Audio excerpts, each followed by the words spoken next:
have you with us, and we'll have to do it more often. And any last comments, statements, or whatever there? Well, of course, thank you, Randy. Just go to commonlawyer.com and get that book, The Militia of the Several States. You'll see other books there that are available too, including a translation of the Bible from the original tongues that might interest you. If you are, you can go to email me if you have trouble getting any of these books. On that website, go to the contact page and you can email. Excellent. Yeah, I've been putting the link to your website out there while we've been chatting. And again, thank you so much, sir. You enjoy the rest of your day. God bless. You too. And we've got Seasoned Pixels and Classy Lady, and they've got a couple of guests, it looks like, that are going to join them. So over to you guys. How you doing today? Good. How about you? I'm actually doing quite fine. Not as good as your mother. Holy crap. That woman can shovel. She makes me look bad. Wow. She's awesome. She's obviously done it before. Oh, she's not afraid to fire up the snowblower. The biggest problem is getting the right gas, because she used to have one that we had to mix the gas for. Yeah, she doesn't have one anymore. You can just put regular gas in it and fire it up and go. Electric start, the whole works. But shovel works better. She's old when school. It's not working. Yeah, she don't give her a computer, give her a Selectric. Okay?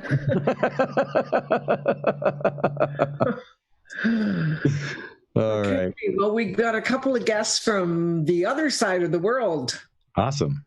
All right. Right, well, I'll thank you, chat. Thank you, everybody out there, and we'll see you after the show. Thank you, Brett, and we'll catch everybody for Dan Happel's Connecting the Dots. And he's got another wonderful guest on, so we'll bookend you on the other end there with Dan and his guests. Okay. Very good. Thank you, Thumper. You bet. And good morning and good afternoon, PSP. Oh my goodness. It's good to see all of you guys out there. We've got two awesome guests with us today. We've got Cranker and Jarmo, both Finnish patriots. And yeah, we do have some feedback there. Echo. Everybody make sure your other... Well, he's muted himself. Phones and... There you go. Everybody needs to mute. There you go. Yeah, just go ahead and mute, and maybe it would be a good idea to use headphones, actually. Can you mute too, Thumper? He's muted himself. Or are you? Is he muted? Good. Okay. Yep, good. Okay, so we're going to go ahead. It looks like he's got his headphones set up. So we're going to do the roll call for today. In honor of our guests, how about the word of the day, Finland? There you go.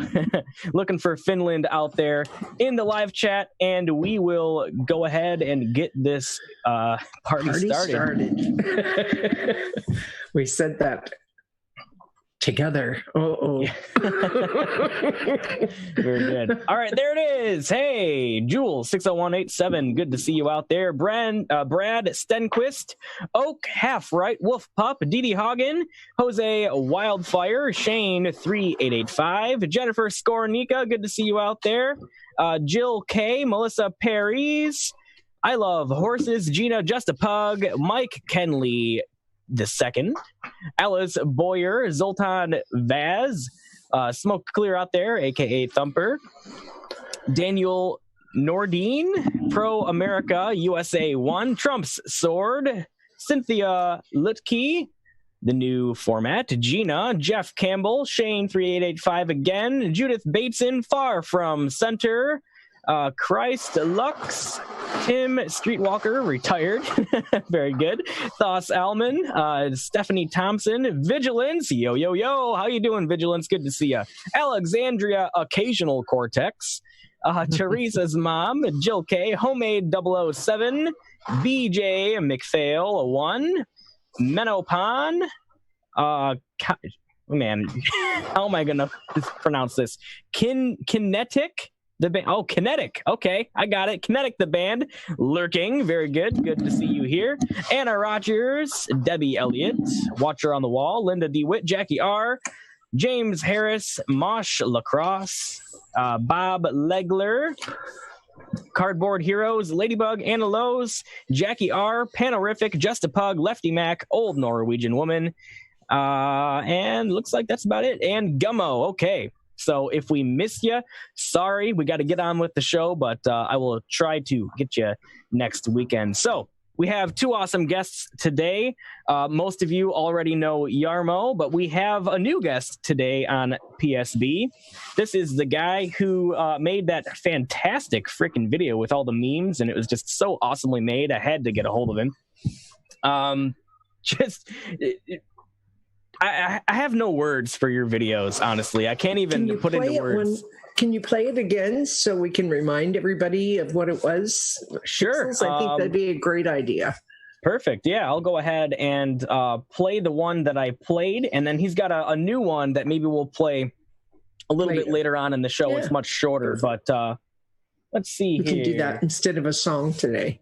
Yep. How's that sound? Yeah, that's what the plan was. But after we go ahead and play this video for you guys, which I'm sure you will all enjoy, it is freaking fantastic. We're going to go ahead and talk to the creator of it. He's going to tell us all how he got into Q, how he got into all of this. He actually knows Jarmo in person. They've been to a couple awesome Q meetings over there in Finland. So I'm really glad that we got Jarmo. He was available to join us for the conversation today. So with all that being said, I will go ahead and play this video.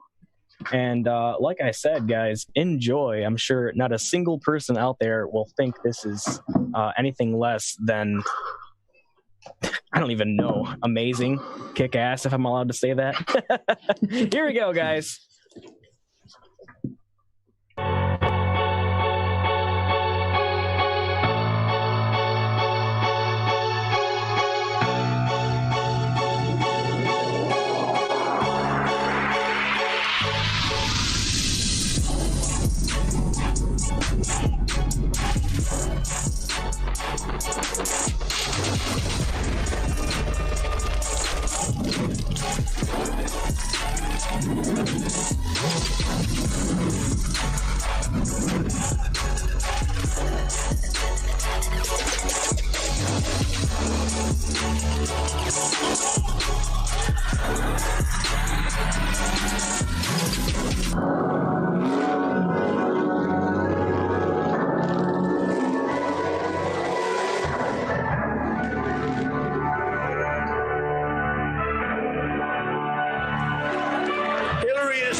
She got kicked off the Watergate Commission.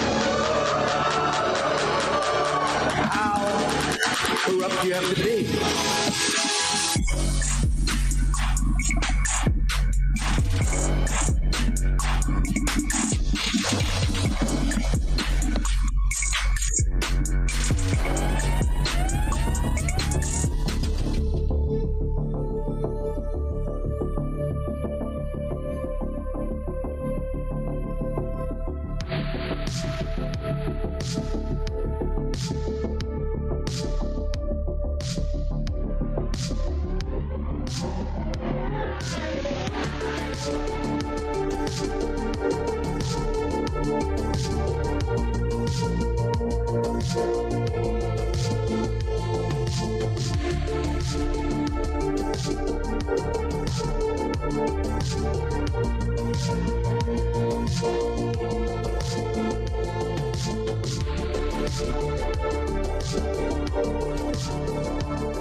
conference and how to buy a sailboat.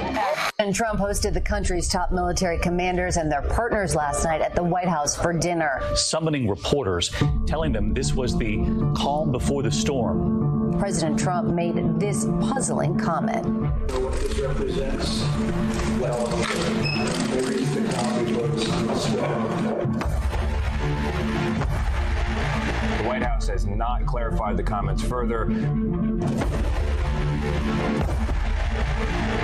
There's also a coming out party of sorts for a conspiracy theory that's been popular among Trump fans for a while now. It's called Q. This is Donald Trump. He was fired up overnight in his first rally, letting his anger come out a little bit, venting there, promising payback.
You all to know that we are fighting the fake news. It's fake, phony, fake.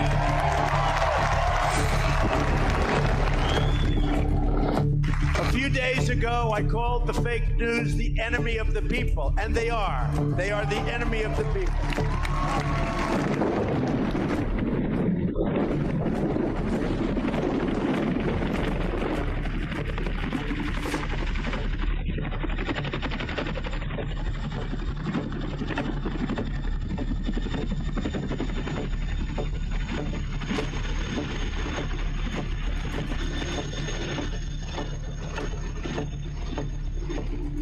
We have an army of digital soldiers. What we are now, what we call, I call them, because this was an insurgency, folks. This was run like an insurgency. This was irregular warfare at its finest in politics. And that story will continue to be told here. But we have what we call citizen journalists. Okay? Because the journalists that we have in our media did a disservice to themselves, actually more than they did to this country. They did a disservice to themselves because they displayed an arrogance that is unprecedented. And so the American people decided to take over the idea of information. They took over the idea of information, and they did it through social media.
just awesome.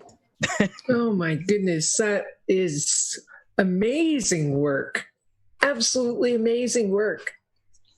Super talent there. I mean, I don't even know how to describe how and you enjoyable can certainly and how tell powerful. he knows Q. There's no question. You know your Q.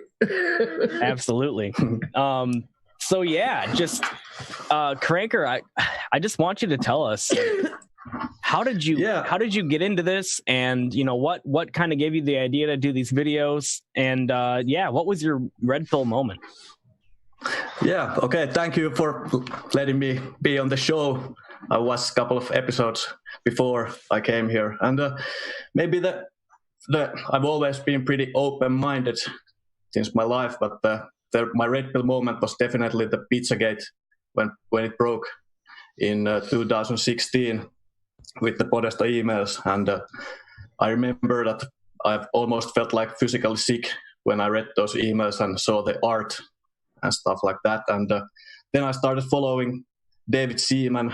If somebody might remember this Fulcrum News, he was doing pretty good job at the time, not anymore, and at that time I didn't know much about Trump, only that he was like this huge celebrity and with his reality shows, and if I remember correctly, I didn't like follow politics at all at that time, and I almost like wished that Hillary Clinton would win the election because like he was the first lady president, and I was so asleep I didn't have any clue, and but when the Pizzagate broke, then that changed everything, and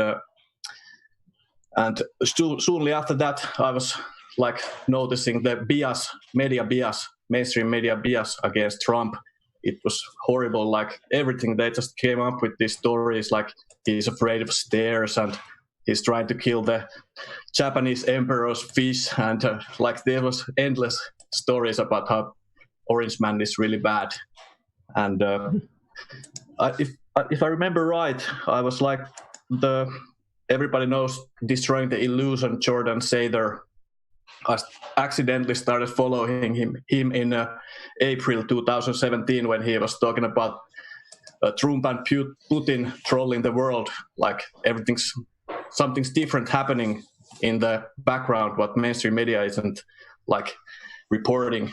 And then I followed him I'm still following him at this time, and if I remember right, he was like starting to report and decode Q post in maybe December in 2017, and I was really skeptical at that point. I was like, this goes so crazy but still I had to like follow what's gonna happen with this and where is this gonna all lead. And then and you were all alone, none of your friends followed Q, or did you have anyone to talk to about it?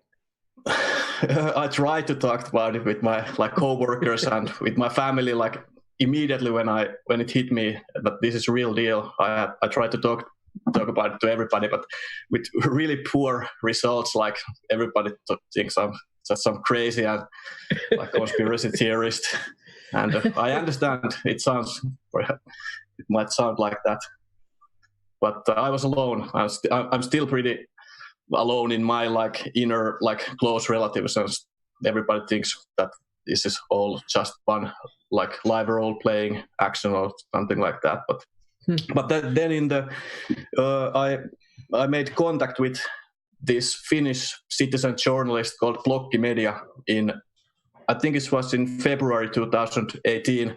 We were talking about before cryptocurrency stuff and stuff like that, but then we started talking about Q posts, and just like he was my first friend to speculate about the posts, and so in the same summer we went to Helsinki to see when Trump came to see Putin. They had this meeting, that big meeting, and that's the first time where I met Jarmo also. In the aftermath, we had a lunch together and talk about cool stuff, and then in the same summer after that Trump-Putin meeting had been over, I started my other YouTube channel. It's about history. Like I've been into history for many years, like Graham Hancock and everything that in ancient history in Egypt and stuff like that. It seems a lot older than what the mainstream history is teaching in schools. So I knew quite a lot about that, and I started this channel. But in my other channel, this VV channel, where I make videos, it all started in like this one meme where Trump is shooting with minigun, and there's this fake news logos in the background. And I just had an idea that maybe I should do an animation of that meme because it was so powerful in my mind. And my background, a little bit, I have making TV commercials for 15 years about 3D animation. So a little bit of experience.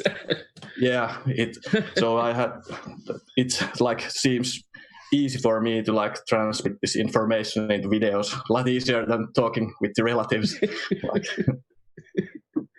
You got to just keep chugging away at that. That doesn't happen overnight. Yeah.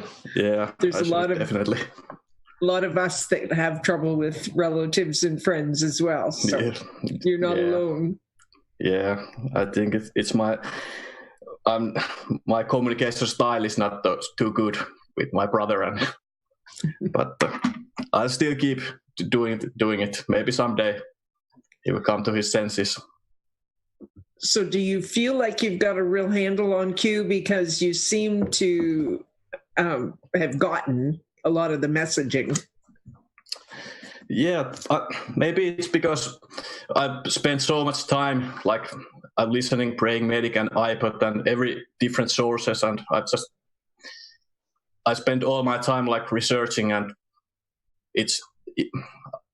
I don't know what to say, but thank you if you think that there's some good points in the video. It's amazing. No question. Just how well it was done, and you know, you picked the perfect music for it, and you had a lot of really awesome memes in there. Mm-hmm. You did a video on the Al Smith dinner, and it was just absolutely awesome because not a lot of people have actually seen that. And I mean, this was before Trump was president. This was when he was just a candidate, and my gosh, does he just rip into Hillary like you would not believe. The faces behind him, they looked so afraid, you know, they looked like the Nazis at the trials, you know, just like, holy crap, we're screwed. Trump has some like huge balls if you think that there's Hillary Clinton like 2 meters from you, and not many people have survived alive from like no doubt. You want to, if you're going to mock her, you want to do it in a crowd like that. That's for sure.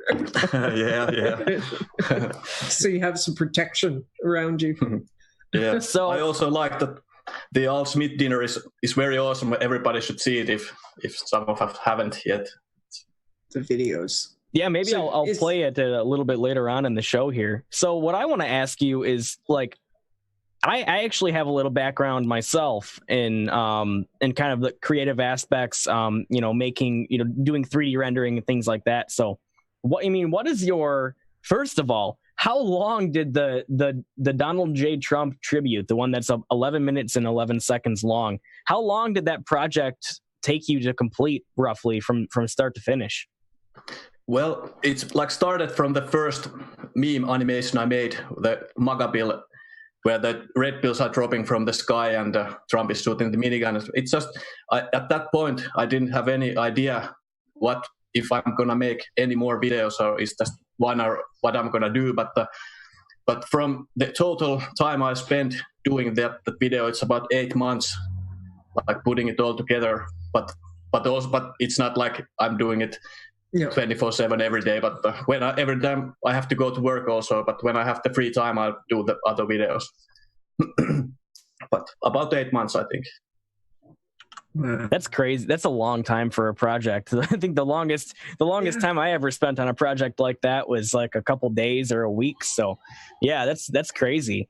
And have you done anything to market it to the people that are following Trump? Or, I mean, I'd love to get into Trump's hands. I don't know how you could do that, but what do you mean, like how are you like getting it out there? Are you sharing them on Twitter when you post them, or sharing them with people like us, or maybe Jarmo could showcase that on he's starting to do some news every once in a while. So I just think that your work is really good, and it can be used in all over the movement.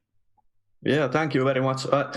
I just shared it on Twitter and then sent like the DMs to some people who have more following than I have, or some big names, and somebody watched it and liked it and shared it. But that's all I do.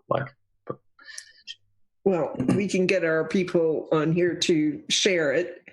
Pixels has put the link out into our chat, and so I'm sure people that have Twitter will share it on their Twitter, which it's like people have gotten queued for a lot less than that, right?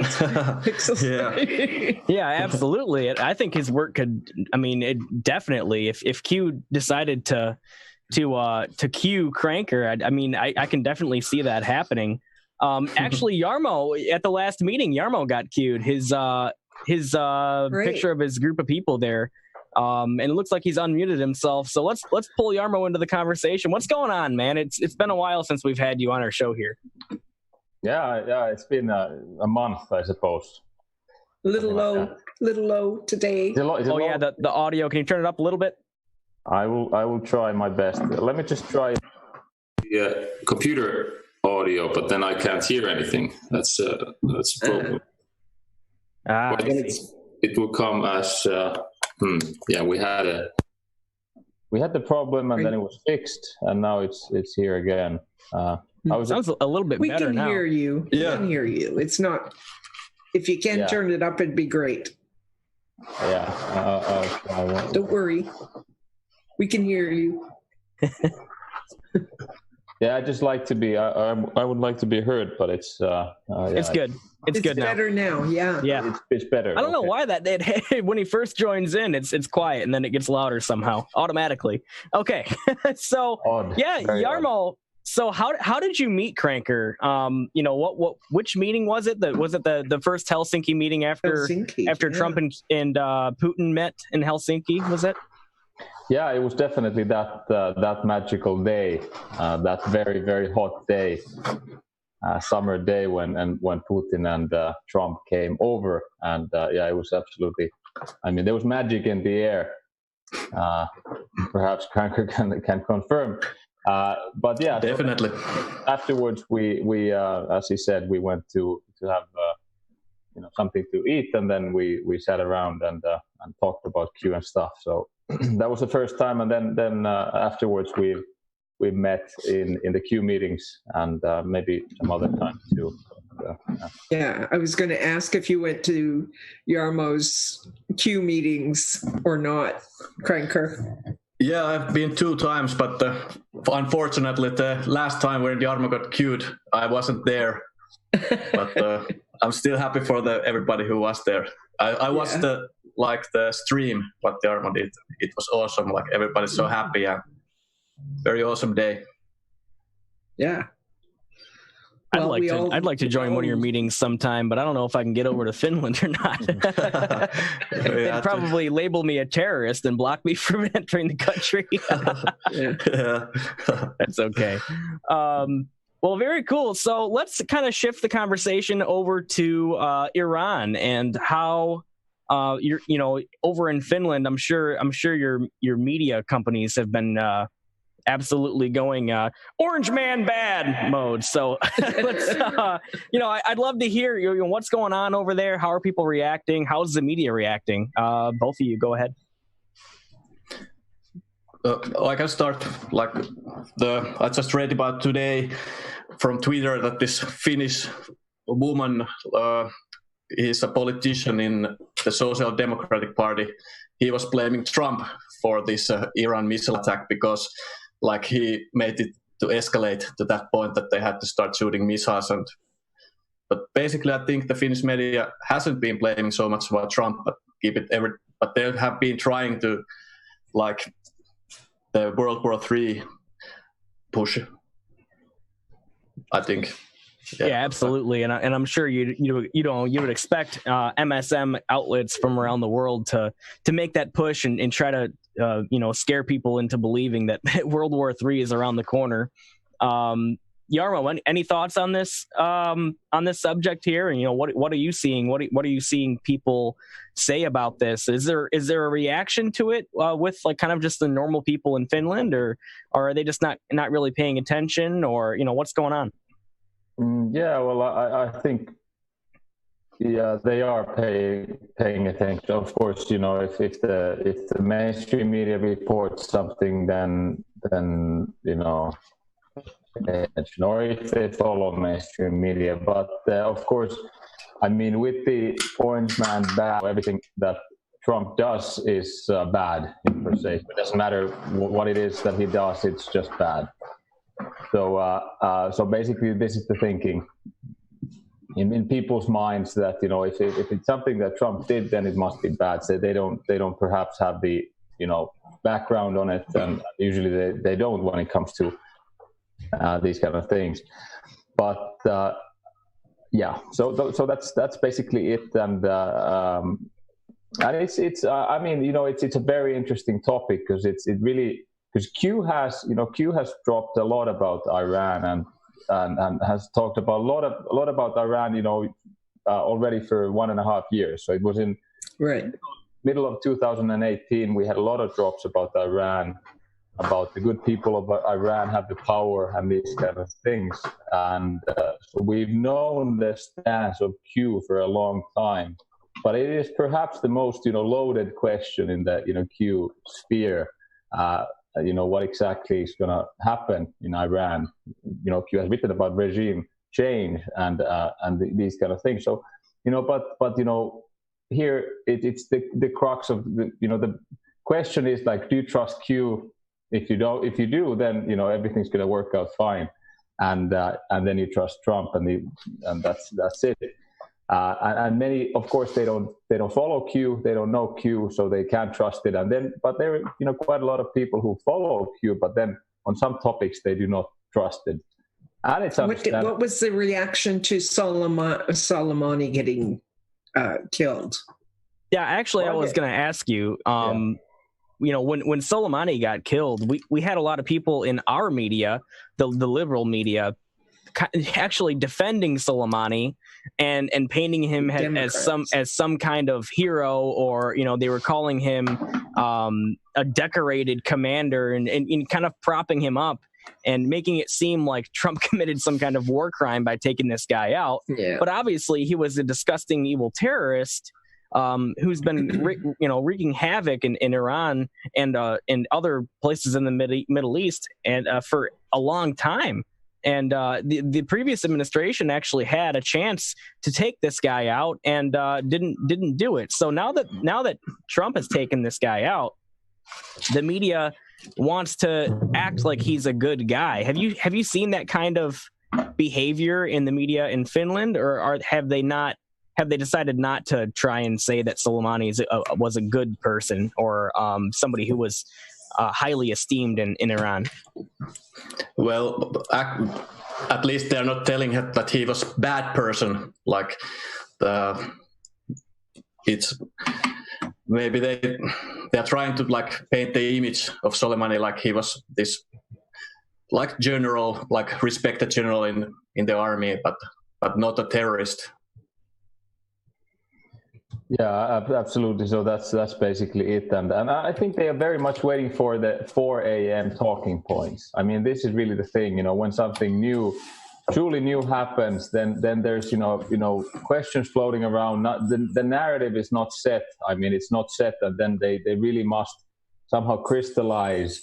The 4 a.m. talking points must come through, and when they do, then there's a solidification of the narrative. I think we've seen this happen with the Iran, the whole thing after Soleimani's, killing. So we really, people have in the mainstream media, they've not had it came out of the blue, certainly for them. Right. They didn't have the 4 a.m. talking points, ready. So that was truly a problem for them. And then the plane coming down and all these, how do they?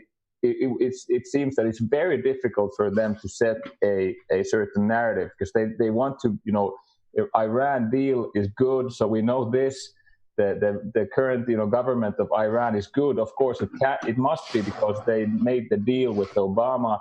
But now Trump killed this general, but they shot down the plane, and it's like different. Too much going on, and like conflicting things happening. So they're truly having trouble setting the. Quite frankly, a lot of us, Jarmo, didn't know who Soleimani was until Trump had him terminated. A lot of us here had not even heard of him very much. So we ended up having to go in and do research on him as well. So, but once you did that, then you found out pretty quickly that he was a pretty bad hombre. So, yeah, I mean, I don't think that you guys are out of the loop at all. I think that we were all kind of out of the loop until I had no idea who that guy was before. No. He was blown away. Yeah. Quite literally blown away. I had I don't want to go into details, but I saw pictures, and he it was quick. I'll just say that. Yeah, there was no pain involved. Yeah, it was a humane termination, guys. Yeah. It was very quick. So that's pretty much the same thoughts that I've had on Iran, and it's funny to see that the mainstream media reaction, not only in America but around the world, is pretty much the same. It's indicative that they're controlled by the same people, or at least the people who control them all have the same goal in mind. So recently there's been some news out that the Prime Minister of Finland has talked about doing like a 6-day work week or a 4-day work week, was it, with 6-hour shifts or something like that. Apparently it's not like in the official narrative, they're not actually taking steps to implement this, but I wanted to kind of get your guys' thoughts on this. And to me it seems like kind of a socialist type of push. What do you guys think of that? Do you like it? Do you think it's a horrible idea? And do you think that it'll actually happen in Finland now that we've got this socialist government in control there? Jarmo, I think you have some good insight of this. Yeah, well, definitely not a good government that we have. I've talked about it in detail in my own shows and so forth. Not good things to be expected out of the current government.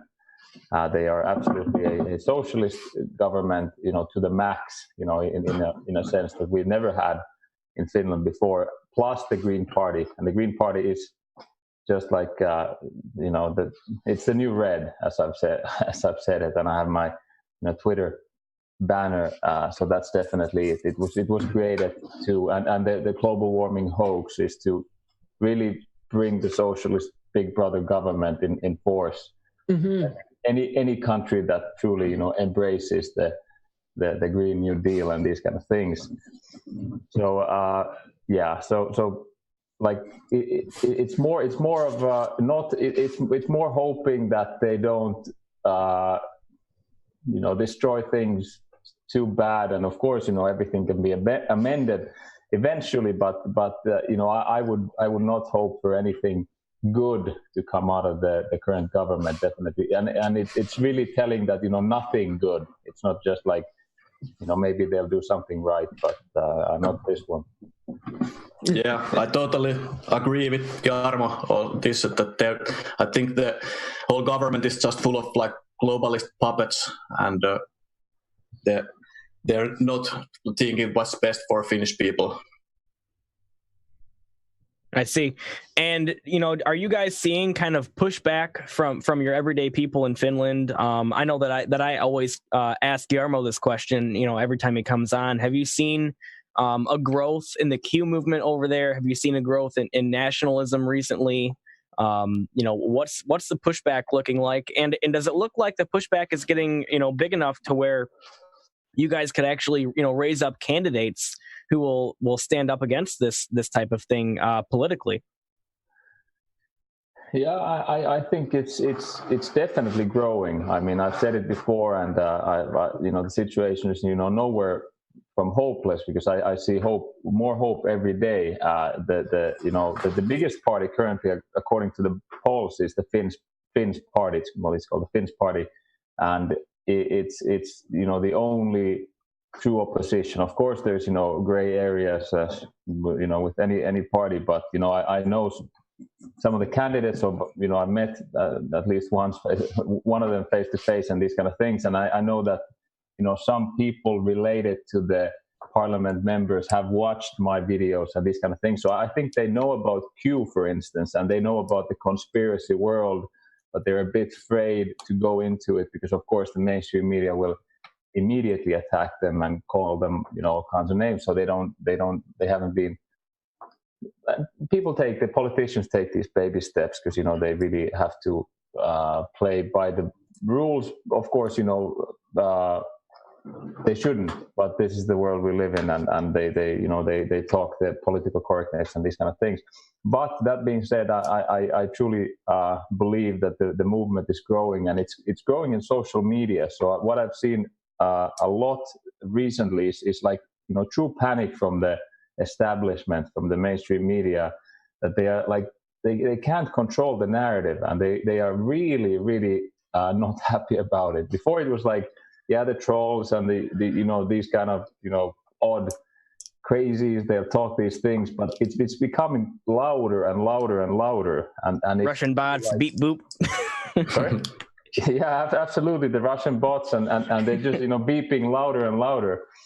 So I can truly see it that they wished it to go away somehow. They've called it hate speech, fake news. Nothing's working, and it's coming louder and louder, and they're really like losing control. So definitely, I feel that the movement is growing. There's, of course, the forefront is this really, Q movement is really out there for many people. But then again, we're pushing the frontier. I think this is a big part of this awakening. There are those who are pushing the frontier, and it will make easier for the, even the politicians, these kind of people who like to take these like baby steps to follow. Once the path is cleared, then it's easier to follow. So I think this is a good way to put it. Well, yeah, I was gonna. Go ahead, Classy. Sorry. I was just going to ask Jarmo if they had heard anything about the ongoing protests in France, for instance, or any of the other European countries that have been protesting. Do you get information on that through your media or not? Yeah, we don't. It's no. The same. I mean, whatever they don't, the media doesn't, the mainstream media doesn't like, so they won't report. So not much about that at all. Yeah. Really? Well, yeah. Hey, I'm not surprised at all. Our media here in the U.S., Classy. I know you're in Canada, but yeah. they were completely radio silent on the entire Yellow Vest situation. Even the right media, right? The kind of conservative ink, your Fox News, people like that. They didn't talk at all about the Yellow Vest movement, and they talked very little, if at all, about what was going on and what continues to go on in Hong Kong, and now in Iran we've got the Iranian people rising up against the regime, calling the regime a bunch of propagandist terrorist liars, and they want them out. I haven't seen a lot of noise about that, except from independent journalists and citizen journalists on Twitter. So it's funny, we really are the news now when we think about it. The Q movement, the truth movement, the people, the citizen journalists really are pulling all the weight at this point. And Jarmo, you made a really good point, and that is, with the growth in the movement, on social media and in real life with you holding these Q meetings, and hopefully you'll have even more people join you with your next one. You make a really good point that the more and more people over in Finland who support the Q movement and are loud about it, the easier it will be for politicians who may actually follow it themselves to talk about it publicly without worrying about the mainstream media. Because at some point, if enough people follow it, that means that they don't trust the mainstream media and they won't trust the smears that come for these politicians after they mention Q publicly. Very good point. Think about Very that. Good point. Yeah. Absolutely. Yeah, they're trying to paint the whole Finns party as an right-wing extremist party. But the problem is it's the biggest party in Finland right now, and I've seen quite a few new candidates for Finns party raised. I think it's when the next election is going to be, I think Finns party will get even more bigger next time. So there is a party growing in your country that is more nationalistic. Yeah, okay. Definitely. Yeah. It's like the counterpart of the Republican Party in the States. Yes.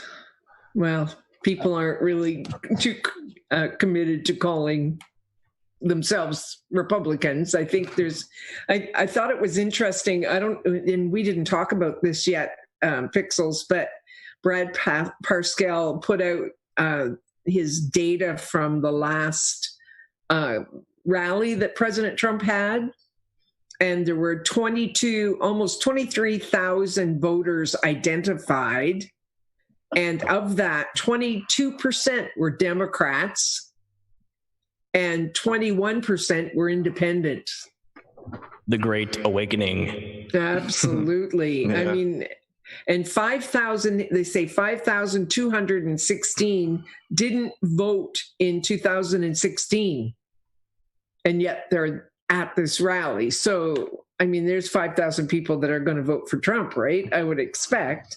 They didn't vote in 2016. So, I mean, and then they talk about his breaking into the Black community here in the United States. And there's numbers going out that say he's over 20%. And I mean, if he does that, he had 8% in 2016. So if he goes anywhere near 20%, he's going to just blow the doors off this thing. But well, absolutely. And, we heard Q talk about the death of the Democratic Party or the Democrat Party. And I mean, certainly with that kind of data coming from those Trump rallies. The rallies, yeah. I mean, I'm pretty sure Q was pretty much dead on with that. I think that the 2020 election, I honestly think that we're going to take the presidency. President Trump. Yeah, President Trump will be reelected. In my opinion, that's what will happen. And I think that we will take the House and retain the Senate, because I think that. But the deep state, the Pixels, is going to fight back yet. I mean, there's a long time between now and the election, and they're going to do everything, every dirty trick in the book that they have, and they don't have many left. Yep. But that doesn't mean they're going to quit. They're like a cornered animal right now, right? So. Yeah. But yeah, no, I think regardless of anything they try, I think that the American people are waking up in droves, and I just don't see a scenario in which the Democrats can regain a foothold unless they're allowed to steal the election with their voter fraud techniques, which I feel like that would just generate a whole lot of sealed indictments. So I hope that they're gonna fix the voter fraud problem before the next elections, like Q promised. Maybe that's the only problem. Because I think Trump is going to win by a landslide in this year. And also, as you said, I think also the Republicans are going to take the House and the Senate also, because the mainstream narrative is like just going farther and farther away from what's really happening, and people are going to wake up like exponentially in numbers, in my opinion, but let's see what happens. Do you feel like it's going to be an explosion even in Finland, where all of a sudden there's going to come a tipping point where people go, no, we're not watching the mainstream media anymore, and we are... Yeah. No. I think definitely. I think it's gonna happen. Like if those like journalists, fake news journalists, are getting arrested, and people are seeing all the lies, I think that's gonna explode an awakening in Finland and every country else also. Yeah. Well, we've kind of seen that happen in the UK recently. Boris Johnson was elected, and they had kind of a landslide with Parliament. And it looks kind of like a mirror image of exactly what happened in America in 2016. You have this guy elected who is clearly in opposition to the deep state's agenda. And what happens afterwards? Massive protests. Not my president, right? Not my prime minister. They were calling him all the same crap.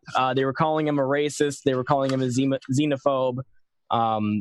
And honestly, I think that there's a lot of patriots over in the UK who are sick and tired of the bull crap, and of especially they're sick and tired of the immigration crisis that they're facing. All of the refugees that are coming in and basically replacing the people of the UK. And I think you guys have that same type of thing happening over there. In Finland, are you seeing a lot of stuff going on with refugees? Is Finland taking in a lot of people, and with a porous border? And are you seeing kind of an increase in crime and in other problems due to that, or is that more Sweden? Because I know for a fact that Sweden is having a huge issue with it. Yeah, well, sure. I mean, it's been something that has characterized Europe for in general. I mean, basically all European countries, and it's been totally orchestrated. Nothing, very what's the word? It's orchestrated for sure. So, but the thing with the so we have had trouble with the refugees and so forth. Of course, it all comes down to the brainwashing. I mean, because I think it's very, it's an important topic to sort of open up, because when we talk about like a group of people, we might not sort of understand why they work in or operate in a certain way. So it's just a person's brainwashing. So it's just like an individual that works in a not positive manner is because of their state of mind. And it's truly, I mean, if you have been brought up in a religion, like extremist religion, and you have been told that all the other religious people and atheists and basically everyone else is below you, so you have the right to do whatever you want to the women and the men and their property and these kind of things. So it's understandable that it will cause problems, but it's not. I just personally want to emphasize that it's not something that these individuals are born with or that we are born with. So this is my personal conviction on it, that it's truly the ideas that we're fed, and of course a lot of the men, the refugees, they've come in and they have a very, very low image of women given to them. And that's why we've had this, rape epidemic and these kind of things. And it's problematic. I mean, it's problems will arise if we take people from regions where they have these backward ideologies fed to them from the day they are born. It will happen. It's understandable, and it's impossible to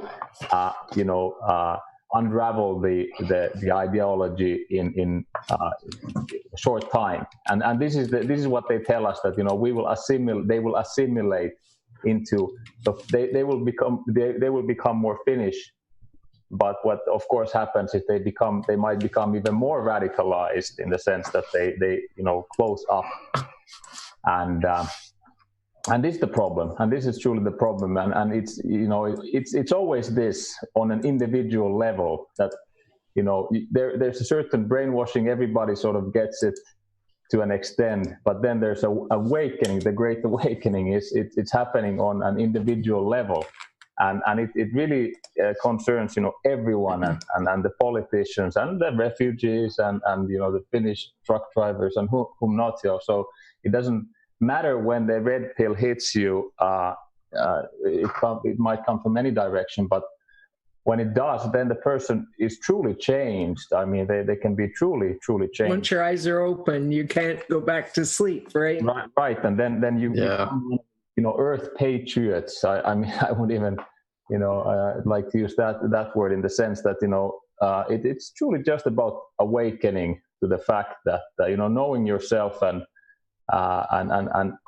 especially if you're deep in some kind of programming, snapping out of it. And I know it from my own experience. So I'm just talking from experience, but so that's the Great Awakening in my opinion. Yeah. And do you feel that it's going to have to be a worldwide awakening before the deep state really gets finished?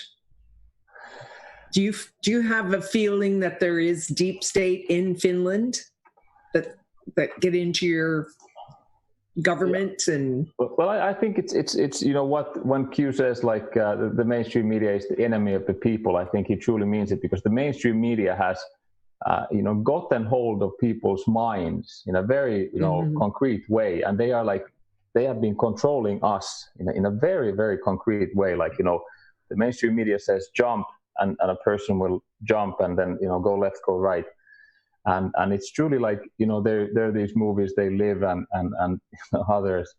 I think Cranker had a part from the movie in the video, and it's truly once that is severed, it doesn't matter where you because it's everywhere. In some countries it's more, and some countries it's less. I've said that in America, in the Midwest, this rugged individualism, I mean, it's been an absolutely positive thing, because you have been more, less trusting of authorities. And of course, mainstream media is authority and authority. So some people have been less likely to become too infected by it. But then Finnish people, I think, quite infected. But still, I think there's a lot of cutting of the strings. I see it happening, and people's eyes opening, and they understand that the mainstream media is lying to us, and this is a huge part of it. Well, I think it's a really important. Well, it's a very important, but also really easy. I never found it like hard. Before I got into politics, I knew that the mainstream media outlets on both sides had an agenda, right? And that they would lie, or they would omit important information in order to kind of control people. I always knew about that. Before I got into Q, before I got into politics, I always understood that. And so I regard it as something pretty easy to, that's an easy red pill to swallow. And maybe the first red pill that people ever swallow, right, is that the media cannot be trusted. And honestly, it's such a big thing, because Q has said over and over again, and I wholeheartedly agree with this, that when we talk about them, okay, their biggest fear, the thing that they really, really don't want to happen, is people thinking for themselves, right? Yeah. People awake. That is their biggest fear, because it's the thing that will have the most effect. Once everyone is awake, it won't matter what the mainstream media says. It won't matter how hard they try. It won't matter how many times they point their finger and say, racist! It doesn't matter. Their power is gone. So, really good points, guys. Really good points. Anything else that you'd like to kind of bring up in Finland? Any breaking news? Anything happening in Europe? Or any thoughts that you'd like to get out there before I go ahead and play a couple more videos from Cranker there?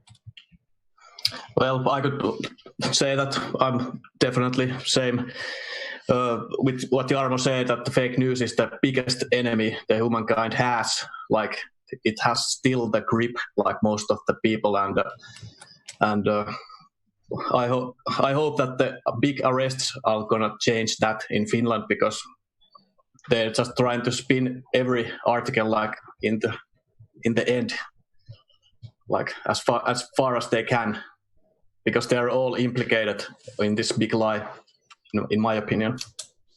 Well, absolutely, and that is an interesting thought. The whole time the media has been saying nothing's going to happen, it's a big conspiracy theory. Well, what happens to them when it does happen?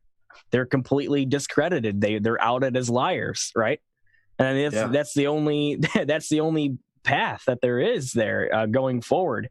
Of course, they'll try to save face, and they'll try to say, they'll come up with some kind of excuse, of course, but it won't matter. By that time, the mainstream media outlets around the world will be discredited, and I think that the only way forward is for the people to take over, as General Flynn said, the people to take over the idea of information, and for the people to be the news. It's not hard. We all have the ability to be a journalist right here. This thing that we've got right here, we can do it. It's very easy. And I think that the deep state or the shadow government and the corporations that partner with them made a gigantic mistake giving us social media and the internet, because at that point in time, a huge opportunity for the people to retake control emerged, and it's happening right now. Yeah, most definitely.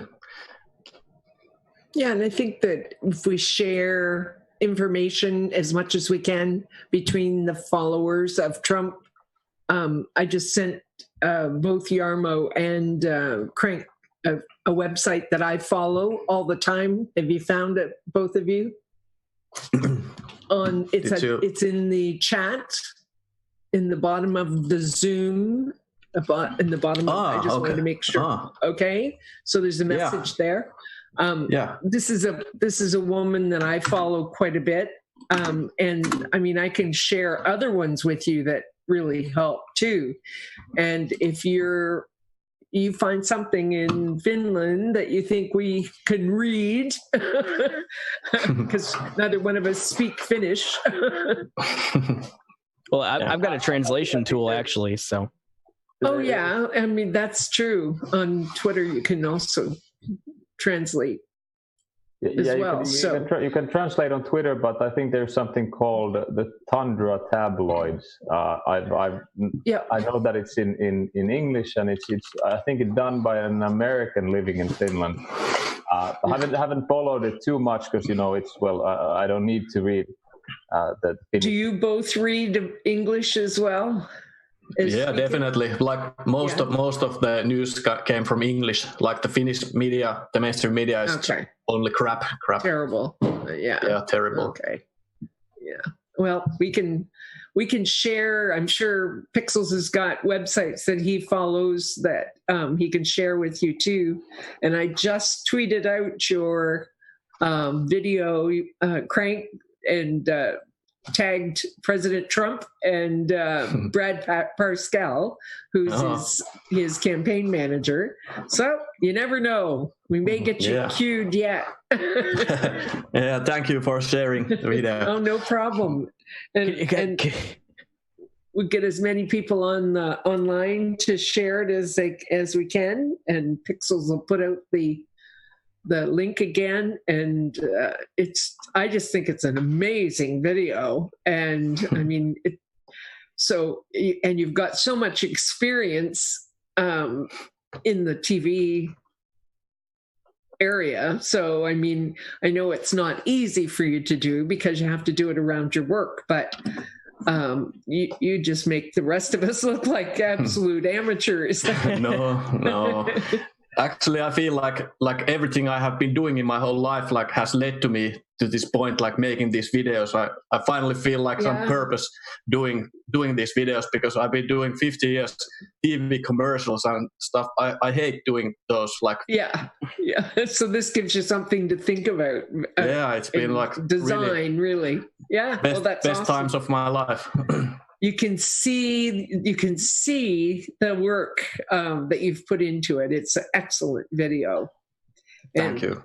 And, absolutely. And speaking of that, Pixels got another one. Yeah, I'm going to go ahead and show a couple more here. This one's called the Al Smith Dinner. And man, this is just I'm not sure if you've seen this one, Classy, but you'll enjoy this. No. And it's all on this is or is this the actual dinner? This is like so edit from. Yeah, it's like the bits and pieces. Yeah, the best parts. Okay, from his speech. So okay, I look forward to it. I love that dinner. I thought it was amazing. President Trump just ruled.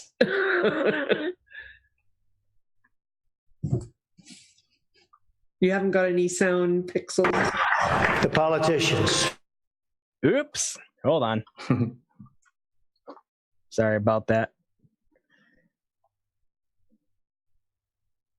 Optimize and okay, we caught it early, Pixels.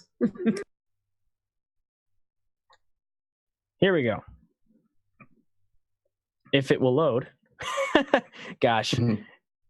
Technical difficulties all the time. Here we go.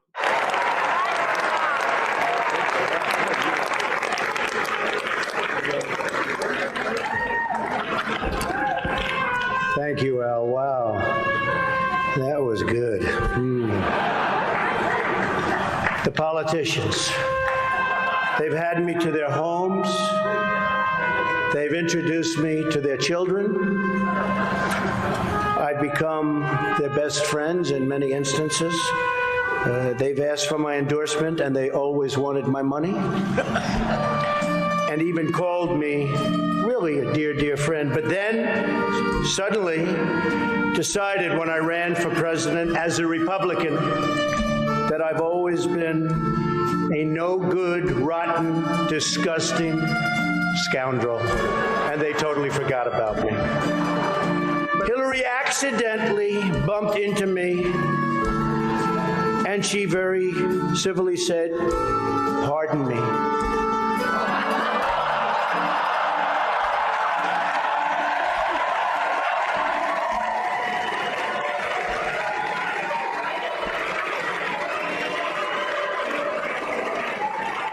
And I very politely replied, "Let me talk to you about that after I get into office."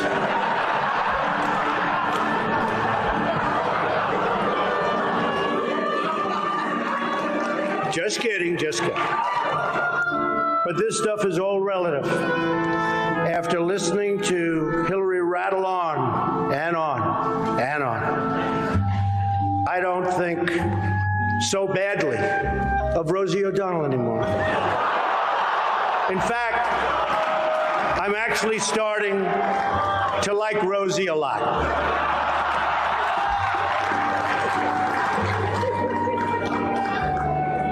I know Hillary met my campaign manager, and I got the chance to meet the people who are working so hard to get her elected. There they are, the heads of NBC, CNN, CBS, ABC. There's the New York Times right over there, and the Washington Post. They're working overtime. True.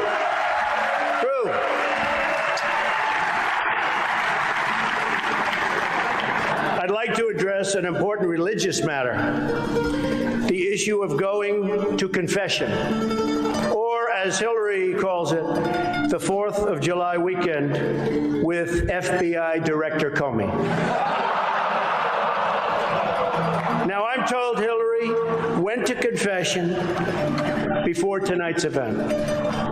But the priest was having a hard time when he asked her about her sins, and she said she couldn't remember 39 times.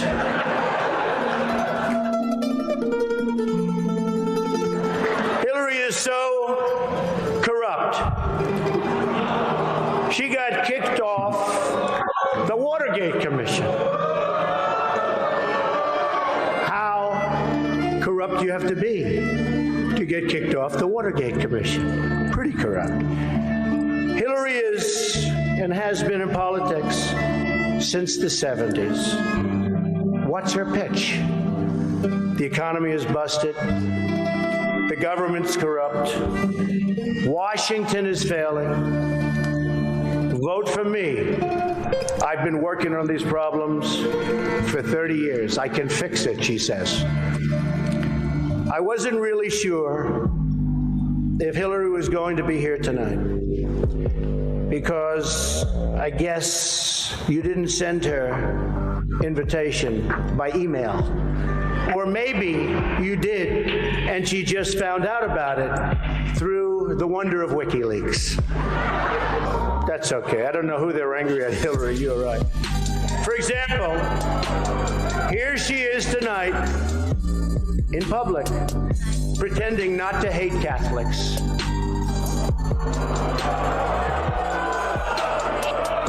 Now, if some of you haven't noticed, Hillary isn't laughing as much as the rest of us. That's because she knows the jokes. And all of the jokes were given to her in advance of the dinner by Donna Brazil. Everyone knows, of course, Hillary's belief that it takes a village, which only makes sense, after all, in places like Haiti, where she's taken a number of them.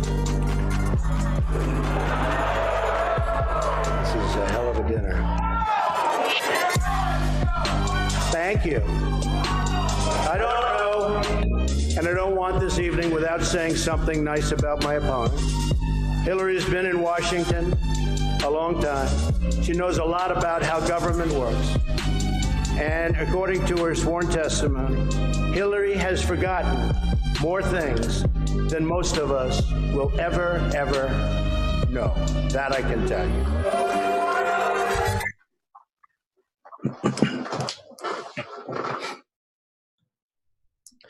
The fact that this man is my president, I just love it.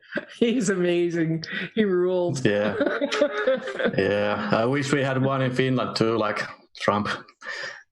But you have to respect how well informed Trump was at that point already. Like he know everything about Hillary's crimes, and he just went into the dragon's den and spit it all out. It's like much respect from me. Yeah. He really did. He walked in there and he knew there was great hate in the audience for him. No question. Well, I mean, the fact that he had the cojones to actually mention Haiti and what Hillary Clinton was up to there. I mean, holy crap. And you saw, I mean, and Cranker, I loved how you made the decision in the video to zoom in on the guys' faces behind him. Because their reactions are just priceless. The one guy is sweating like a pig. I mean, it's just awesome. Just great. Yeah, We've got one more here. Oh, go ahead. Yeah, like I noticed that the guys on the background, like they were sweating like pigs, and the other ones started drinking when they realized that what if this Trump wins the election? Like we're in trouble, everybody. Like and in the beginning, when Trump walks into this event, like you can see Chuck Schumer and Michael Bloomberg, and there's like a lot of these deep state players, and everybody's like very overconfident and like they have nothing to fear. If you like compare it today, like they're all scared and like sweating on TV and panicking, and it's beautiful to see. Yeah, absolutely. Well, what about when he went after the mainstream media in that vid too? I mean, that said there was all these people that were helping Clinton win, and there they are right there. Yep. ABC, NBC. And they were actually there. He pointed right at them. Like, right at the cameras. Awesome. Yeah. I mean, if it was the head of CNN was there, that would be Jeff Zucker, right? Yeah. And I would think they're all sitting there, and because it's a money thing, right? It's like they're trying to get money for the Catholic Church, and so they would have had all the real guys there, plus the cameras, right? Which is Trump's always yakking at the cameras. So yeah, absolutely.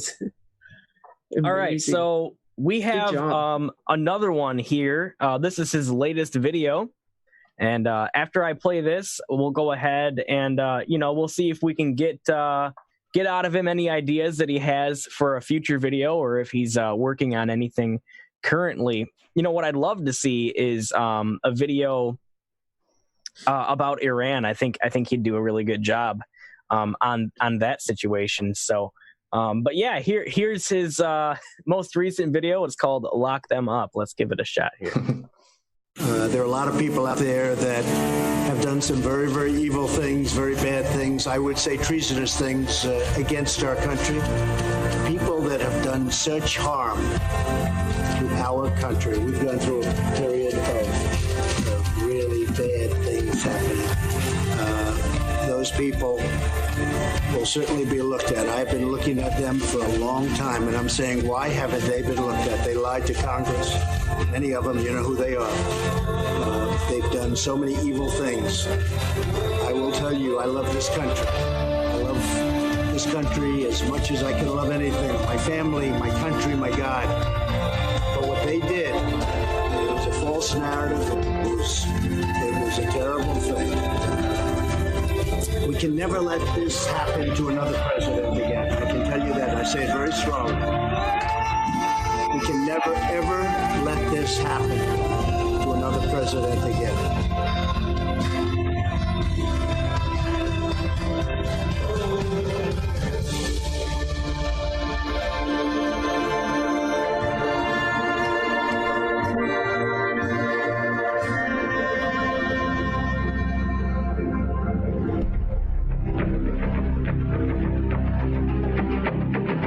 They have unsuccessfully tried to take down the wrong person.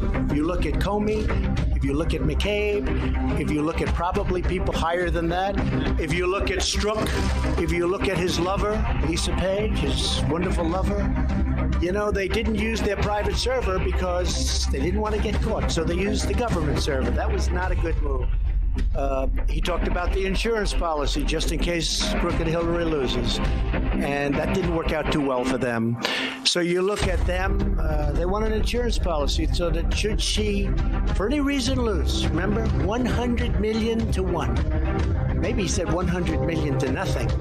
But should she lose, we'll have an insurance policy and we'll get this guy out of office. That's what they said, and that's what they meant. That's treason. That's treason. They couldn't win the election, and that's what happened. And that's what's happening right now, because without the treason word, I guess, but that's what's happening now. They don't feel they can win the election, so they're trying to do the 1,000 stabs. Keep stabbing. Let's have a financial. And if you look, for $40 million, I would think, seriously, that Bob Mueller and his group of 18 killers have gone over my taxes. They've gone over my financial statements to a level that nobody has gone over them before.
ball hitter.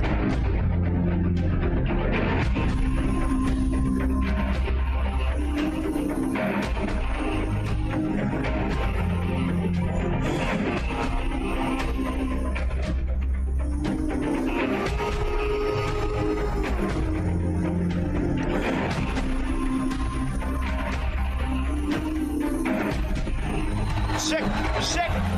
These are sick people.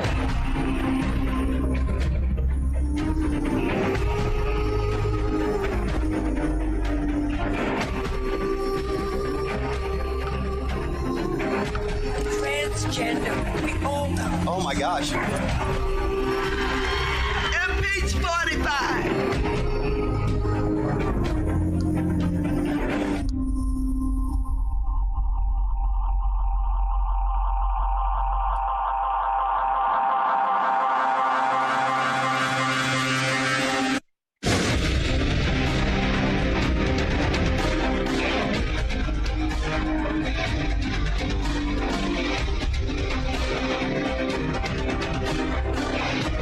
These people are sick.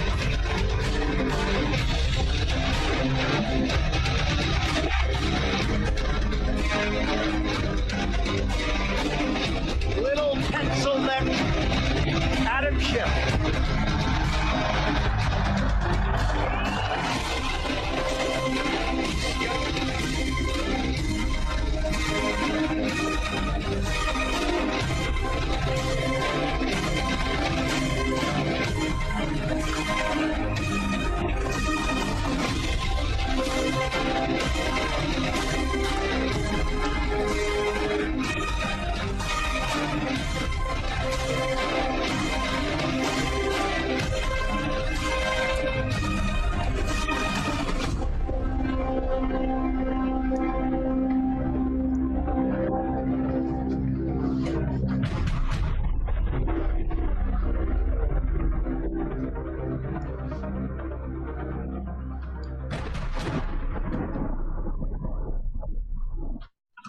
Awesome. Oh my gosh. That is so good. Oh, Just freaking amazing. That one gave me goosebumps. I'm I sitting here. know. Whew, man. And you didn't miss anybody in that one, Craig. You didn't Actually, miss there are a lot. anybody. Actually, there are a lot more people. Like, I got the idea from this Twitter handle, War News. I don't know if he or she, but told me that he's been on photographing for 30 years, and she's been listing all these like indictments. I don't know, like they're just hypothetical, of course, but like in the end, that's what they're gonna call. At least the treason ones are pretty sure that they're gonna hit. That is amazing. Absolutely, a great video. And right down to where you have the actual, laws that they broke, which is awesome. Yeah, I think it will eventually come up to that. You got to go viral with this. I can't. Yeah, believe absolutely. Can you imagine if the president put this up on his Twitter? Oh man, it'd be amazing. Yeah. The media would go absolutely bonkers. Yeah, that would be the best moment of my life. No kidding. Well, I think after we've for sure. I think after we've put these up, Q's got to put these in posts. Q's got to man, if you guys are watching, if the Q group is watching or listening in, you got to give this guy a highlight or a spotlight here. It's just I'm gonna awesome. tag the president again with that one. That was amazing. And who's the guy that does his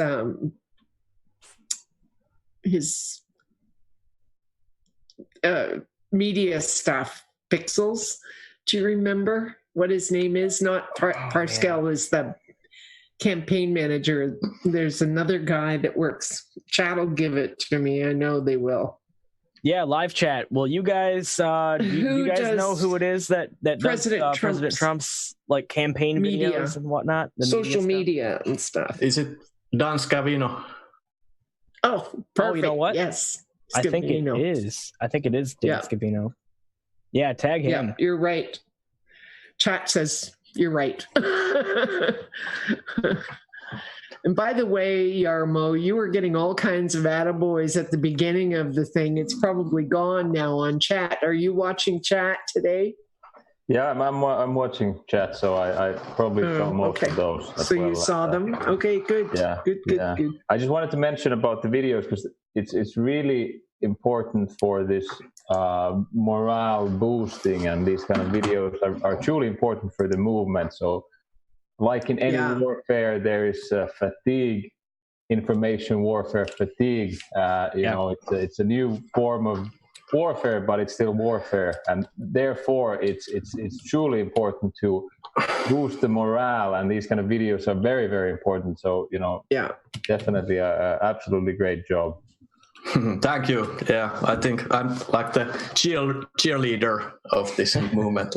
Absolutely. Yeah, and you like are. Joe M, you know, kind of filled that role, you know, towards the beginning, and did for a while. You know, he put out a couple really great videos now. But Joe M has stepped back, and so you know, I really appreciate that somebody's stepped in and kind of filled that role. And Jarmo, you're I have to say that I'm a huge fan of Joe M, and those shoes are too big for me. But in July 2018, I made the Finnish subtitles to the Plants of the World video, and that's been shared in Finland too many times. Very good. Well, you know, man, your videos are just so awesome, and I gotta say that they like Jarmo said, they really do pick your spirits up and boost the morale, and that is so important because you know, Jarmo, you're absolutely right. You know, I get battle fatigue from this stuff big time. You know, sometimes you just feel down, and you need a pick me up. You need something to inspire you, and I think that's exactly what Cranker's videos really do. Literally, that last one gave me goosebumps, and the first video that I saw, it was the tribute to Donald J. Trump, the 11-minute 11-second one. When I saw that video, I just couldn't get the smile off my face, and I immediately, it was actually, I think it was before I went on one of my shows, and I immediately commented and asked if I could play it on my show because I just had to get it out there. So yeah, no, I can't say enough good things about your videos, Cranker, and I think that you know, you fill those shoes well, and you're obviously, you know, like from a technical and creative standpoint, you do a really great job. You know what you're doing. It looked to me that, like, did you actually 3D model that prison in the last video? Like, did you actually put that all together for that video? I bought that footage. Like, okay, because I could do it, but I have a lot of time. Yeah, that's a lot of time. Yeah. Like, trust me, I know, you know, about that. Like, I use the Blender program, and you know, to model something like that takes quite a while. But yeah, no, you just do such a great job putting them together, and you pick the perfect music for it. I mean, I don't know where you find that stuff, but send me a link, seriously. Yeah. But, a lot of the music in the Donald J. Trump Q Plus tribute video. I bought the video music from these, like the licenses for it, and I listened like hundreds of hours of music and try to pick the best ones. But I've been doing it for so long, so I have like good catalogs already, but which to use. So it's all fair use, and we can use it without worrying about it. Yeah. I bought the licenses so they can be like shown to any amount of people. Right. And what we probably should get from you, though, is some kind of a written... We do. We've got that already. We have it already? Okay. Yep. All right. Perfect. Just being the mom. Women, we look after the details, right? Yep. Very important. Okay. So, you know what I want to ask, But both of you. I'm not sure if I ever asked you this, Jarmo, but I guess I'll ask Cranker first. Do you have like a favorite Q post that you'd like to pull up and read on air here? Well, I don't know if I have favorite, but all those like posts that bring hope, like those, they're my favorite. And maybe the post that started this all for me, I can just wait a second. I put it in my first video's description. Just a second. I can read it here. Awesome. Yeah, it was Q post 3030. A call to create memes about Potu's accomplishments. It came out on 12th of the March 2019. It just goes like this: memes, and more memes. Hashtag wake up America. Hashtag facts matter. Hashtag save America. Hashtag united, not divided. Hashtag where we go, while we go all. Q. That's probably my favorite Q post. Yeah, just do what you pull up. Yeah, that one. Awesome. Because those fast hashtags, like I think they're really important, and I've seen that they're being spreading around, and facts really matter. No emotions, like facts only. Absolutely. And I think you took that post very seriously. Not only did you make memes, but you made videos out of them and went above and beyond for sure. Jarmo, do you have a favorite Q post or Q posts? Yeah, but I was thinking about it, but probably not. But I sort of have a similar approach to Cranker in the sense that I think Q has dropped a couple of times about fighting. I mean, just like fight, and that's truly something that I use every now and then. That I have this like battle fatigue, this kind of like how do I go on? But then I'll just okay, fight, and basically really use it to boost my own morale to do my thing, to do my videos and write I write the articles and these kind of create subtitles, whatever I feel is the most beneficial for the whole movement. So for me personally, definitely this call to arms that Q has done and truly told us to trust the plan and these kind of things, but then that we must and we should put ourselves into the battle, so to say, in this information warfare, and yeah, so that's something that I go over myself as well. Very good. Well, I am sharing your guys's channels out there in the live chat so that everybody out there can watch your videos as they come out. Jarmo, I know that you have been doing videos pretty regularly. For anybody out there watching who don't know about your channel, can you kind of give a description of what you've been doing? I know that you do your sort of walk around videos where you just kind of walk and talk, but you've also been starting to get into news, as I understand, as I suggested last time. So, how's that going? And can you kind of introduce that to everybody watching right now? Yeah, so I've got my YouTube channel, which it was probably half a year ago when I made my first video in English, and then it picked up very fast from there. And I think you, Season Pixels, then saw that video and contacted me. I think this is how it went. But yeah, basically now I've had 11,000 subscribers for a while. I don't know, maybe YouTube is throttling it a bit. Might very well be. But still, now I'm doing 2 shows on Tuesday and on Saturday at 1 p.m. Eastern.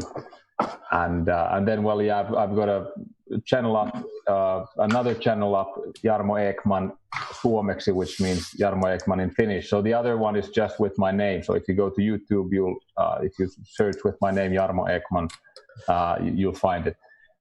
So then there I will do some live streams in Finnish as well. So I've got these 2 channels. Then I've got my my blog. I can also post a link probably somewhere to that. I've been doing that for 5 years. So basically posting both in English and Finnish. So that's it. And then of course Twitter. I got a lot of Twitter followers when Q dropped that tweet of mine from the Q meeting. So then it's of course nice to have a lot of folks following there and to be able to share the information. Now I wanted to mention, because there's an individual from the States that actually set up a GoFundMe page for myself, a person who follows my channel on YouTube, and the GoFundMe is for me to go to a Trump rally, and this was Awesome. truly done independent of myself. I was surprised. I woke up a week ago and I saw the page up, and then I contacted Daniel Nordin so the GoFundMe is up. You'll probably find it with my name, but I can post the link. The idea is for me and for for Nora, my to-be wife, to go to the States and to attend a Trump rally. So this was just something I wanted to mention. So of course, if your viewers feel like chipping in, then great. Yeah, awesome. Yeah, go ahead and share that link in the live chat, and I'm sure some people out there would love to. Yeah, actually, if you have the link to that, could you put it in the Zoom chat, and I'll put it out there? Yeah, I'll do it. It would be so cool to see you be able to visit the States and go to a Trump rally. I mean, that would be awesome. I bet RSBN could get you on air. Do you watch the rallies on RSBN, guys? Or do you not know live, but RSBN is? No, I don't. But Okay, I've been watching the rallies from different sources, and they're awesome. I would love to be also done, but I hope that Jarmo is going to get that funding for him and get to States and see it. Maybe I'll come with my own money. Yeah, that'd be great. Yeah, Right Side Broadcasting are it's the video. They go from rally. They've done every rally that Trump does, and they do a lot of interviewing of the people in the lineups and stuff ahead of time too. So if you go to their website, I can get it. We can give them a link. Maybe have you got it handy, Pixels? Yeah, I can pull it up here. Yeah, because it's fun to watch it. I usually, if I know there's a rally that night, I will go there, in the afternoon and watch them interviewing the people in the lineups, and you see the people lined up for miles. It's crazy. Never seen anything like it. One of the stories that I did pull up, just in case we had some time, and I wanted to show you, I'll pull this one up, or I'll put it over. I guess you have to do it for me, but this is it's short and it's funny when we're talking about rallies. So if you want to pull that up, I'll read it for us. This is about, it's in the Gateway Pundit, and it's titled, "Is This a Funeral or a Rally?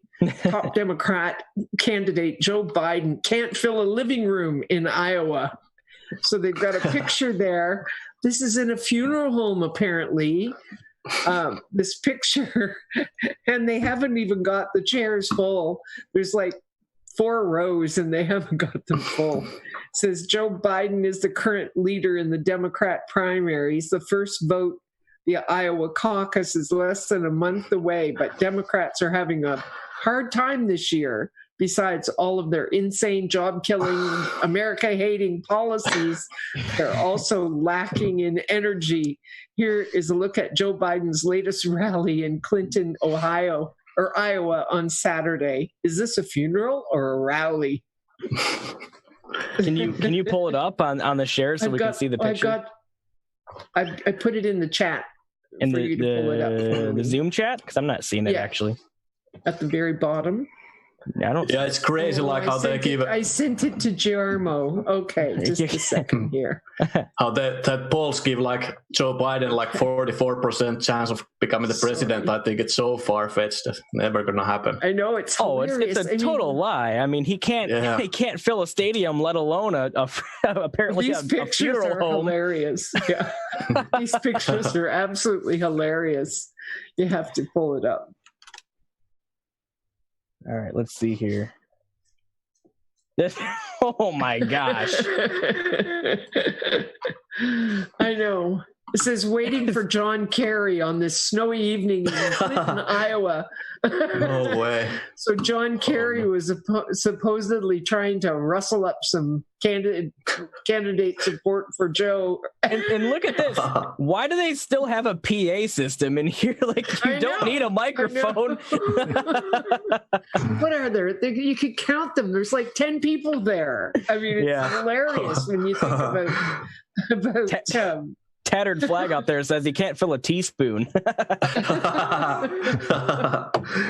you think about Trump's rallies and how people line up for days ahead of time to get in, and they would die for his overflow crowd, let alone. Yeah. Oh, it's hilarious. Anyway. Yeah, absolutely. He's our guy. So Jarmo, do you have a link to that GoFundMe so you can go to a Trump rally, or yeah, it should be in the private chat. Yeah, I've posted. He could be doing it. Yeah, you're sending it just to me. Apparently, I just sent it to class lady. Change it to the top where to everyone. See the little drop-down box. You change it from me to everyone. Right, and then now it go. should be there. Very good. Okay. So yeah, anybody out there who wants to see Jarmo travel to the U.S. for a Trump rally, there it is right there. You can pitch in and help him come visit us. So yeah, awesome. We've got about 15 minutes left, so I guess I'll go ahead and do a short news blitz here. Some stuff came out from Boeing recently, and this is from the Epoch Times. Have you guys heard of the trouble that Boeing is in right now? Nope, not me. No. I only before when they had some problems with the Max, with the Yep. One and model. This is actually related, and this just goes to show, like, it's not just the government that causes problems, right? That's like what people's favorite complaint is the government, of course, but after you've heard this story, you'll get a big picture of how actual corporations cause problems in the world, and they try to cut corners, and things like this happen. So yeah, check this out. It's unbelievable. Chat logs and email show cavalier attitude by Boeing employees. Internal documents reveal that Boeing employees were aware of problems with the MAX 737 jet ahead of 2 deadly crashes, and that the company emphasized speed over safety during the approval process with the Federal Aviation Administration. The documents were made public Thursday by Boeing at the urging of Congress. One employee said the airplane was designed by clowns. I wonder if there's a double meaning there, right? 2 said they wouldn't put their families on a MAX. Another bragged about saving Boeing money by pushing limited training requirements for the new jet. What were you saying, Classy? I'm amazed that these employees are saying things like this. Yeah. About the planes that they're building. Yeah, well, listen to what they said. Here are some of the highlights from the emails and messages exchanged between Boeing employees before the disasters, which killed 346 people.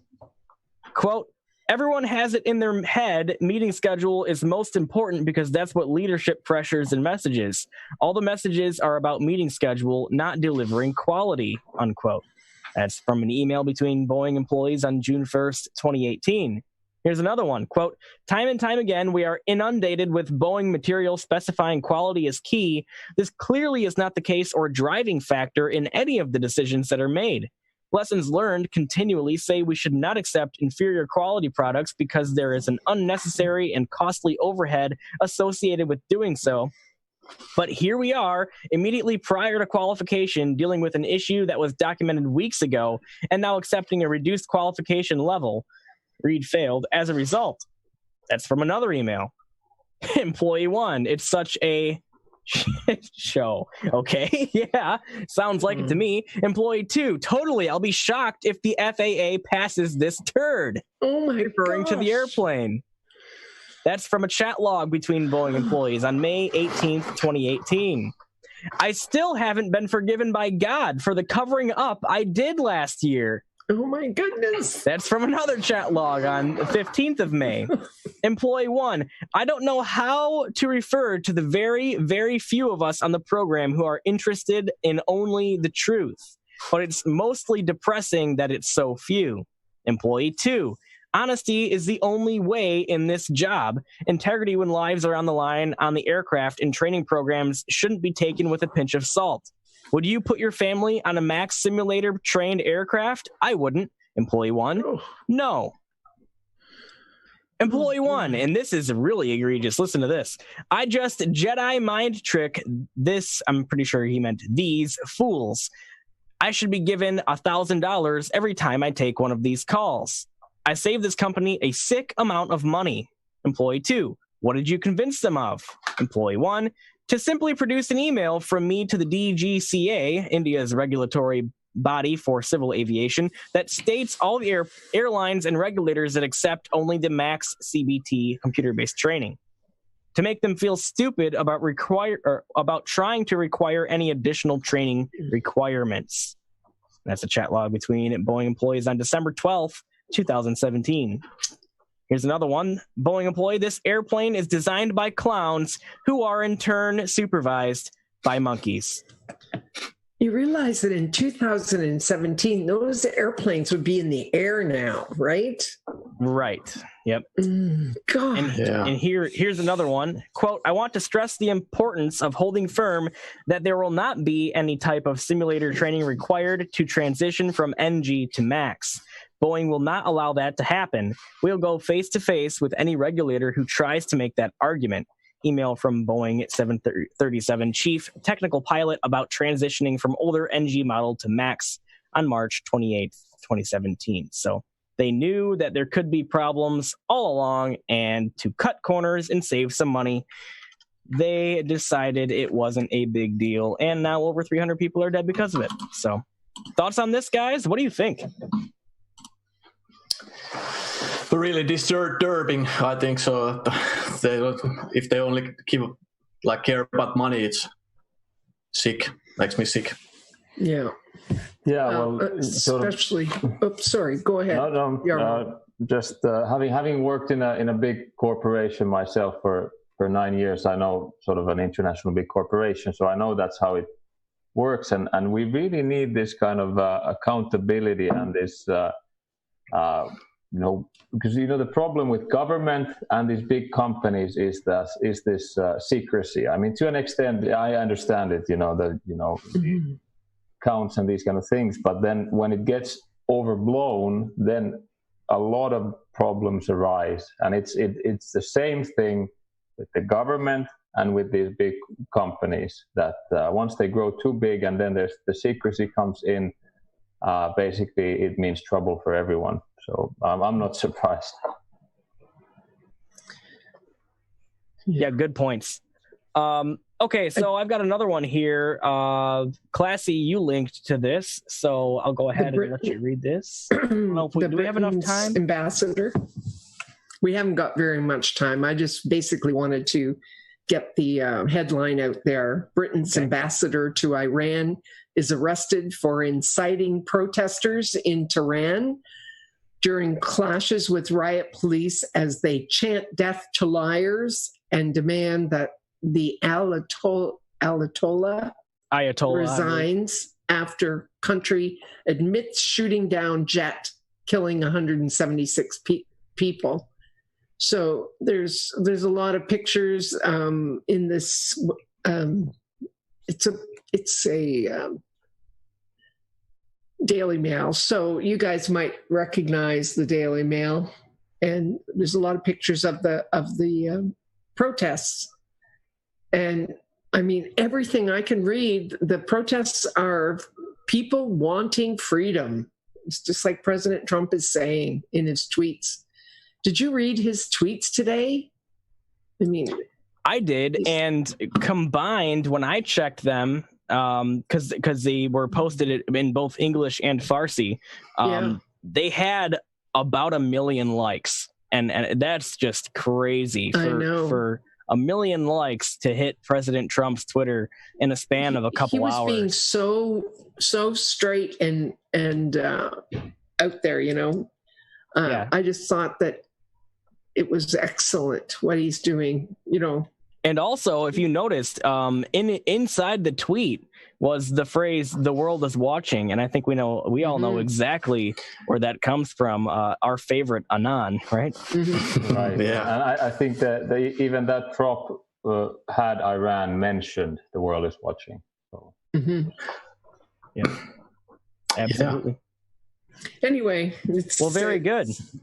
It's a wild world we live in right now, and it's going to be bumpy rides, I think, but it's been a great show. I really want to thank both of you for being here, and good to see you again, Jarmo, and Crank, nice to meet you, and I love your videos. Please keep coming up with great ones. They're awesome, and I'm going to keep tweeting them out until we get you viral, or, you know, we can get you queued or something like that. Thank you. Very good. Welcome. So I'm going to go ahead and share your guys' Twitter once again in the live chat. I'm sure you'll have a couple hundred more followers after this episode of Pixels Picks. So, I want to echo what Classy said. Cranker, your videos are just kick-ass, man. They're just so awesome, and keep going. I'm really looking forward to your next one, and maybe you'll do one on Iran. I think that would be really cool to see. Jarmo, any final thoughts as I get your guys' Twitter links to share out there? Well, just, something I've been following on Twitter, that there seems to be truly happening a lot in Iran right now, and it's, people on the streets and a lot of stuff that Q was dropping about 1.5 years ago. So again, future proof past and interesting times ahead for sure. Yeah. Yep. Yeah, absolutely. One thing that I did was I searched for the Q posts that the world is watching was mentioned, and there were actually a couple posts that had to do with Iran. One of them having to do with John Kerry, who's been breaking the Logan Act for the past 3 years with regard to Iran. So, man, I bet you there's quite a bit of sealed indictments with his name on them. I'm sure. Hopefully. All right. So, just putting Cranker's Twitter out here with my stupidly loud keyboard. Okay.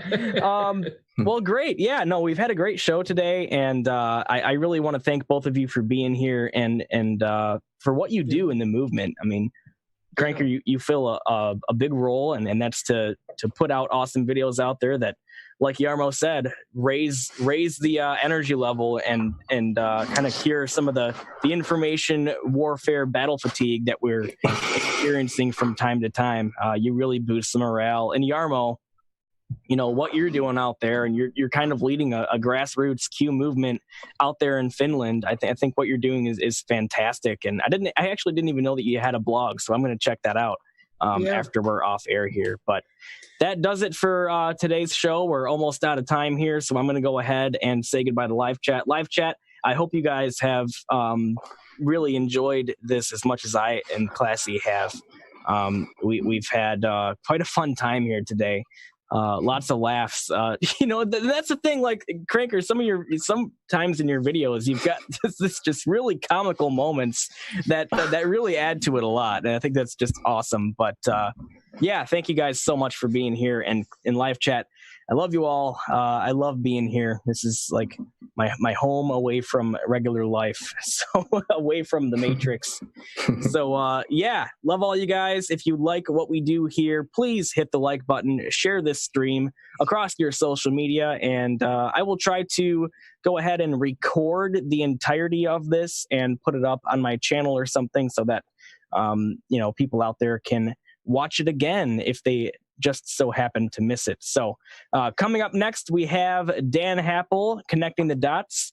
He's always got a great show lined up for everybody out there. So once again, Cranker, Jarmo, thank you guys so much for being here. And Dan, what have you got for us today? Well, thank you, Seasoned Pixels and Classy Lady, and other